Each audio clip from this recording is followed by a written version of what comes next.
POCSO আদালতে মামলা স্থানান্তরের নির্দেশ। কুলতলিতে নির্যাতন খুনের নির্দেশ হাইকোর্টের। সুরত হাল রিপোর্টের পরেও কেন পক্সো নয়, কেন মামলা হলো না, এই প্রশ্ন তোলা হলো। অসন্তোষ প্রকাশ করলেন বিচারপতি তীর্থঙ্কর ঘোষ। অর্ণব রয়েছে সহকর্মী। অর্ণব, এ বিষয়ে বিচারপতির কি অবজারভেশন?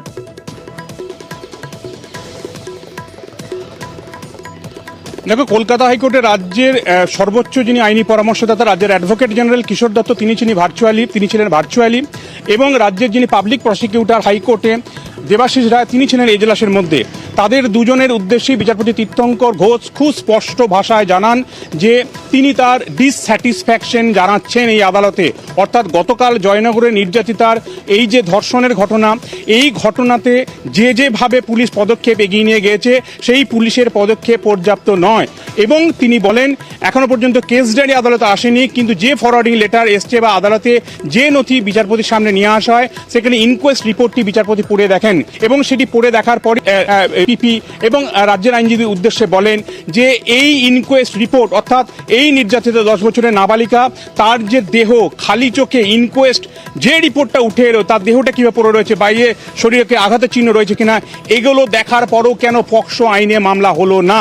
বারবার বলা হচ্ছিল ক্ষতচিহ্ন রয়েছে এই নির্যাতিতার শরীরে, কোথাও কামড়ের চিহ্ন রয়েছে, এরকম একটা বিষয় সামনে আসছিল। এরপরও এই ইনকোয়েস্টের রিপোর্টটা দেখার পরও, খালি চোখে দেহটা দেখার পরও কেন পক্সো আইনে মামলা করা হলো না। যদিও রাজ্য বা পুলিশ এই যুক্তি দেওয়ার চেষ্টা করেছে যে একবারের জন্য ময়নাতদন্ত হয়নি, ময়নাতদন্তের রিপোর্টটার জন্য রাজ্য অপেক্ষা করছিল, ময়নাতদন্তের রিপোর্টটা পেলেই এক্ষেত্রে পক্সো আইনে আলাদা করে আবেদন করে সেই মামলা সংযুক্ত করা হবে। পক্সো আইনে মামলা দেবে না এমনটা কোনো পুলিশের ইন্টেনশন নেই। যদিও বিচারপতি জানান কেন পক্সো আইনে 6 নম্বর ধারাতেও মামলা হবে না, ময়নাতদন্ত পর্যন্ত কেন অপেক্ষা করা হবে। অর্থাৎ সেই আরজিকরের একটা কিন্তু ময়নাতদন্ত না আসা পর্যন্ত এফআইআর নয়, সেই বিষয়টাই কিন্তু আবার চোখে আঙুল দিয়ে দেখিয়ে দিলেন বিচারপতি তীর্থঙ্কর ঘোষ, এবং তার অসন্তোষের কথা তদন্ত নিয়ে পুলিশের পদক্ষেপের তিনি স্পষ্টভাবে আদালতের মধ্যে জানালেন। এবং মামলা আবার আর কোনো ম্যাজিস্ট্রেট কোর্ট নয়, জুডিশিয়াল ম্যাজিস্ট্রেটের কোর্টে নয়, এই মামলায় অভিযুক্তকে পক্সো আদালতে পেশ করতে হবে, এবং সমস্ত রেকর্ড সেটা পক্সো আদালতে।